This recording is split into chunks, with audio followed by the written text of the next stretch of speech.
आजकल क्रिएटिन को लेकर सोशल मीडिया भरा हुआ है। कोई कह रहा है यह जहर है, कोई कह रहा है यह अमृत है, लेकिन इसमें सच्चाई क्या है, आइए मामला क्लियर करते हैं। सबसे पहले तो क्रिएटिन करता क्या है। जब आप कोई भी एनर्जेटिक काम करते हैं तो आपकी बॉडी एनर्जी के लिए एटीपी का इस्तेमाल करती है। यह एटीपी केवल 2 से 3 सेकंड में खत्म हो जाता है। क्रिएटिन आपकी मसल्स के अंदर जाकर फास्फोक्रिएटिन के रूप में जमा होता है और इस खत्म हुए एटीपी को बहुत तेजी से रिचार्ज करता है। यह हमारी मसल के लिए एनर्जी का फ्लो बनाता है। इसकी हेल्प से हमारी मसल काम करती है। शरीर करीब 50% डाइट से लेता है और 50% खुद बना लेता है। इसे सप्लीमेंट के रूप में लिया जा सकता है। क्रिएटिन मोनोहाइड्रेट सबसे कॉमन और सेफ फॉर्म है। अब इसकी सेफ डोज कितनी है? 3 से 5 ग्राम रोज।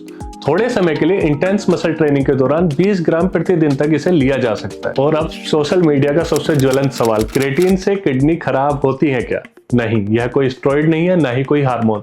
शरीर इसे आसानी से पचा लेता है और सेफ डोज में इसका कोई भी नुकसान नहीं होता। लेकिन क्या सबको क्रिएटिन की जरूरत है? नहीं, इसे सबको लेने की जरूरत नहीं है, क्योंकि सामान्य जरूरत के लिए शरीर इसे खुद बना लेता है। तो इसे लेने की वास्तव में जरूरत किसे है? एथलीट, बॉडी बिल्डर या हाई इंटेंसिटी ट्रेनिंग करने वाले, वो सीनियर सिटीजन जिनको मसल लॉस हो रहा है, वीगन या वेजिटेरियन जिनकी मसल मास कम हो, न्यूरो डिजेनरेटिव डिसीज जैसे मस्कुलर डिस्ट्रोफी, डायबिटीज, कॉग्निशन और मेमोरी आदि में इसका थोड़ा बहुत फायदा देखा गया है, लेकिन बहुत स्ट्रॉन्ग एविडेंस अभी नहीं है।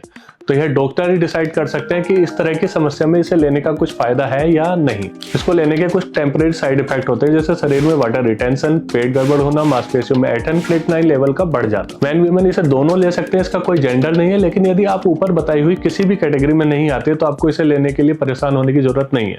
बस संतुलित भोजन ले, लाइफस्टाइल का ध्यान रखें। इसे लेते हुए ध्यान रखें, हाइड्रेट रहें, डोज सही लें, जरूरत के अनुसार ही लें। अब ऐसे कौन से लोग हैं जिन्हें इसे बिल्कुल नहीं लेना चाहिए?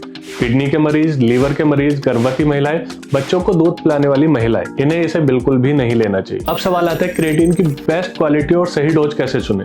महंगे दावों के जाल में मत फंसिए। क्रिएटिन की 99% रिसर्च सबसे सस्ते क्रिएटिन मोनोहाइड्रेट पर हुई है। HCl या नाइट्रेट जैसे बाकी रूप सिर्फ आपका पैसा ऐंठने के लिए महंगा बेचा जाता है। वे असल में मोनोहाइड्रेट से रत्ती भर भी बेहतर नहीं है। हमेशा बेसिक्स पर टिके रहें। खरीदते समय जिन बातों का ध्यान रखना है उनमें से एक है माइक्रोनाइज्ड क्रिएटिन मोनोहाइड्रेट। यह नॉर्मल क्रिएटिन को बारीक पीस कर बनाया जाता है। यह पानी में तुरंत घुलता है, गांठें नहीं बनती, पचाने में बेहद आसान होता है। सेकेंड है क्रेप्योर लोगो। ऐसा ब्रांड चुने जिसपे क्रेप्योर लोगो लिखा हो। यह जर्मनी का पेटेंटेड ब्रांड है जो 99.9% शुद्धता की गारंटी देता है। Third party tested.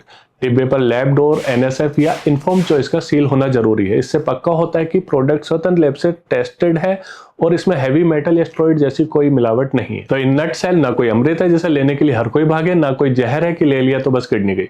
यदि वाकई जरूरत है तो लीजिए, फायदा होगा। सब्सक्राइब करना ना भूलिएगा। Thank you.